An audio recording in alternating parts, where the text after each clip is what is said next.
Hello, this is Brett from Survivalcomms, and welcome to part 2 of my backpacking equipment loadout. Stored inside our main pack body, inside the pack liner to keep it dry, are these three items here. The one on the left is our Toiletries bag and miscellaneous bag. Here is my loadout of first aid and toiletry items. This is a pack towel. Pack towel is an incredibly absorbent, small, lightweight towel. This is a hobo hanky, which is a very large bandana of cotton material. Makes a good signal panel. Also, if you're hiking during hunting season, it's good to have something orange on you. You can take and put this on your head as a bandana. And there's enough orange material here to cover just about all states' orange requirements. We have a variety of Ziplocs that I keep things in here. Earplugs, I have two different types here. These are those little Coleman soap chips. Tube of skin ointment. We have some chapstick. This is ibuprofen, and this is Tylenol PM and Benadryl. These are insect repellent wipes. A tube of hydrocortisone cream. I have a bottle of 2% iodine. You can use this to clean wounds. You can use this to disinfect water. It's 5 drops. Quart for clear water, 10 drops per quart for cloudy water. And for cleaning wounds, what I do is I take my my titanium water bottle, and I'll take and fill that water bottle up, and I'll use half of this right here, and it'll make almost like a weak tea color is what you want for wound irrigation. And using your Sawyer syringe, you can take this blunt right here and draw up that solution that you've made and use this for wound irrigation if you needed to. And also, if you're going to treat water with this, you can use this blunt to draw the iodine up and dispense it on a per drop basis rather than trying to guess by using capfuls or something along that. And this doesn't weigh any extra, and you've already got the syringe for cleaning your water filter. That's another reason why I like to carry a syringe. It's a multifunctional item. Right here we have Imodium, cold capsules, and Claritin. This is my first aid kit. We'll go over that. I have a roll of toilet paper. This is just a full-size roll because I just replaced it. This is Body Glide. Body Glide is basically like a stick form of Vaseline. It's an anti-chafing solution. This stuff's incredible for those situations to where you feel like a hot spot coming up, and you remove your socks, allow your feet to dry, and then apply Body Glide liberally on the foot itself, and then put your socks back on. And a lot of times this will allow you to continue without causing that skin delamination.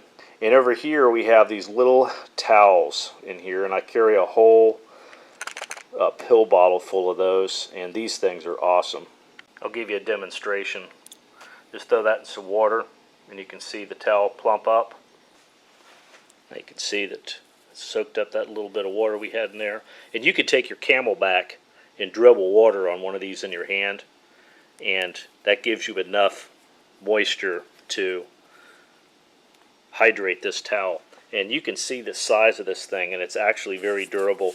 I mean, everybody likes baby wipes, but baby wipes weigh a lot because they have that moisture content. You can carry more of these. The baby wipes dry out over time, and also baby wipes freeze.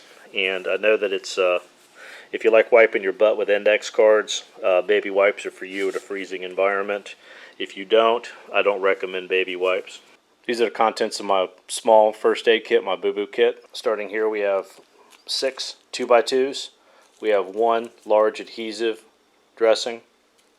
We have 6 Band-Aids, 2 4x4s, a roll of NextCare Absolute waterproof tape. I have a small squish down roll of vet wrap. I have 6 alcohol prep pads, small bottle of betadine, 4 applicators, a tube of antibiotic ointment, 1 roll of 4-inch cling. And these are my blister care items here. I have 2 X-Acto blades, a small lancet, some moleskin, and a tincture of benzoin swab. I need to do a blister care video. I have a whole system that works really well for addressing blisters. Here's my toothbrush setup, and I keep everything in the Ziploc. This is a spare spork that I carry. I just keep it in here with the toothbrush. There's my toothbrush, and I keep a little cap on top of it. I usually get 2 of the travel size things of toothpaste, and then a thing of dental floss, which you got to consider there's 100 yards of real small cordage in this right here, and I've made repairs to bug nets and to equipment with dental floss in the past, and it's always worked out very well for me.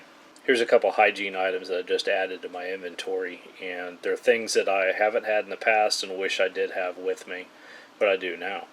And one of those is a nail clipper and a small tweezer. And the straw acts as a sheath for the tweezer to prevent it from perforating whatever it's next to with its really sharp tip.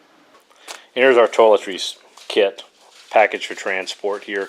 Toilet paper and stuff I just keep in the main compartment, and in this compartment here I have the first aid kit and the medications on this side. And then I also use this zipper pocket to hold other items, like if I have a novel or something like that, I keep that in here. It's more difficult to keep that in the clothing bag because then you got to dig through the clothing bag to get stuff, whereas with the zipper pocket it's really easy to find whatever items you're looking for. And it's nice to be able to have like this separate little pack here to be able to carry your laundry, or if you need to, just travel a short distance and you just want like a little day pack to take with you.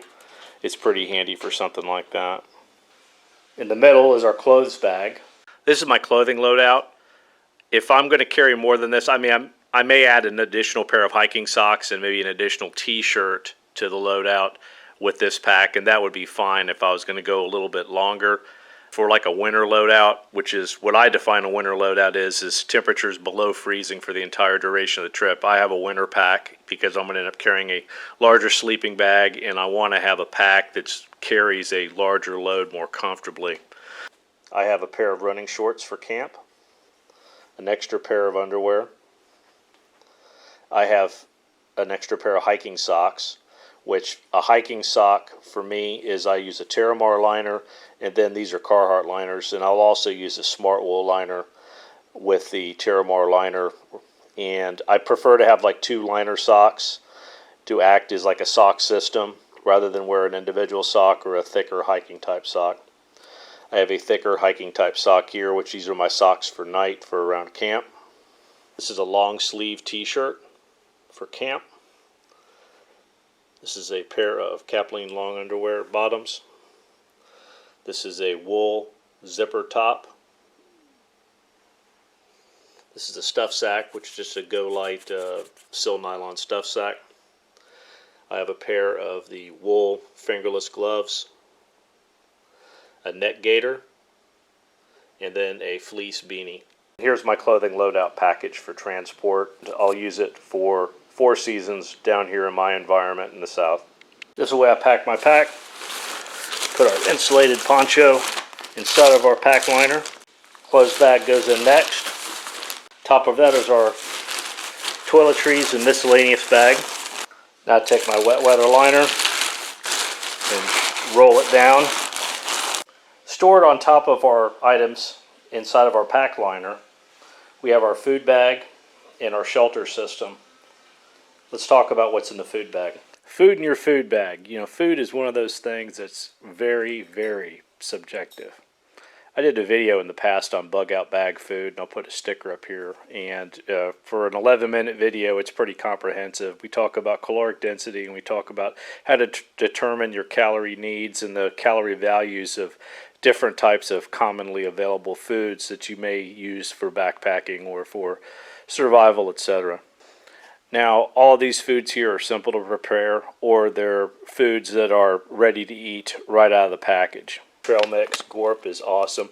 There's 1,900 calories in this bag. There's 14 ounces of Gorp here.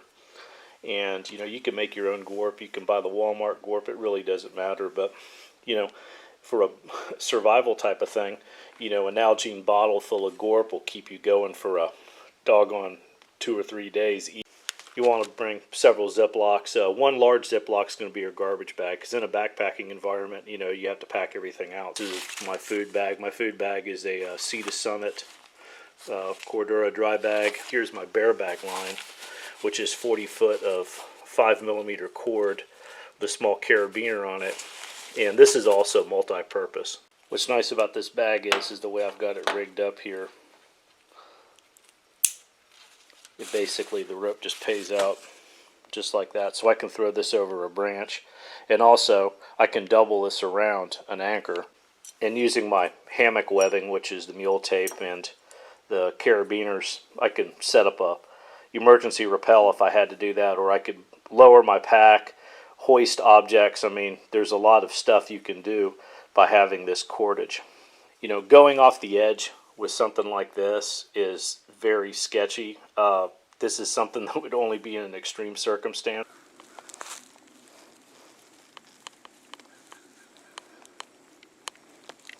My hammock system goes in next with a food bag on very top.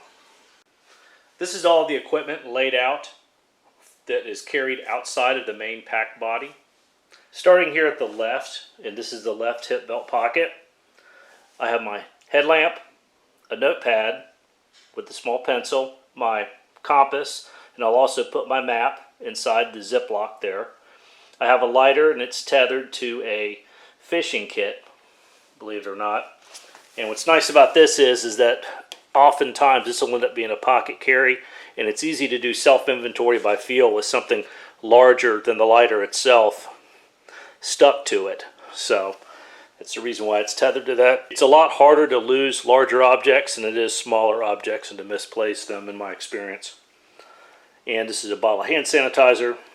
This is my little fire kit, which is basically just a fat wood, and this is one of those pocket bellows. I always thought those things were kind of a novelty, and didn't think they were serious, and I had the opportunity to use one here recently on a pretty consistent basis, and I found it to be pretty doggone useful. So yeah, I'm always going to keep one of those with my fire stuff. And then I also have a 30-foot hank of number 36 bank line. Next, in the left-hand side mesh pocket, will be my water bladder, my filter kit, and my titanium water bottle with the small shovel on the side of it. This long vertical pocket on the outside of the pack is where I keep my rain gear, so I'll keep my rain jacket and my poncho in there where it's easy to get to. And then on top of that, stowed vertically, is my sleeping pad. My camp shoes are retained by the straps that go over the top of the pack. The right hand side mesh pocket holds my folding saw, my alcohol from my alcohol stove, and my cook set. The right hand hip belt pocket holds my gloves, my bug net, and the plastic bag I keep those in. And we've got the roll top closure down, and we've got our straps crossed. We can run the straps straight from here to here, and that's not a problem at all. I just cross them like that. I can take and put wet items on the outside of the pack, and I don't have to put them inside. And the tarp and the food bag, etc., that stuff there, it's not necessary to keep those dry, and they're actually going to get wet in use more often than not. And by having those and placing those, if I put those inside that dry bag, it's going to cause the things within the dry bag to become more damp. So I prefer to keep those separated. Overall weight of everything packed minus water, this is with fuel and with food, is 23.8 pounds. These are the items I would carry on my body. Right here I EDC these. This is a Leatherman Wave multi-tool, and I've got a small ferro rod. This is my Mora Bushcraft Black, and I've made a Kydex sheath for it, and I've got it set up for a net carry. This cord lock, I put the cord lock over the parachute cord, so if your cord gets caught, rather than strangles you, that friction itself pulls this off. You can see it slide there. And it's got enough to hold on to the knife and retain it positively, but it's also got that safety feature of a breakaway lanyard. Then I just have a hobo hanky, which is just a big piece of cotton material, or a big bandana, similar to that orange one I have. Then I have a rat's tourniquet. The rat's tourniquet has a nice small profile, and you can actually wind one of these things to your belt loop and almost use it like a belt around your waist.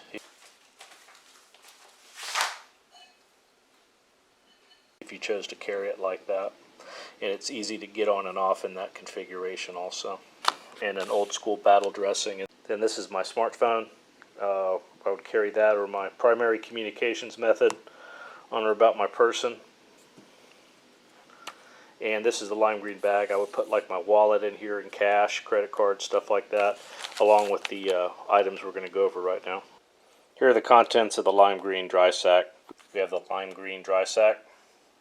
We have one small tin, small backup hand light. We have a small folding knife. We have a whistle.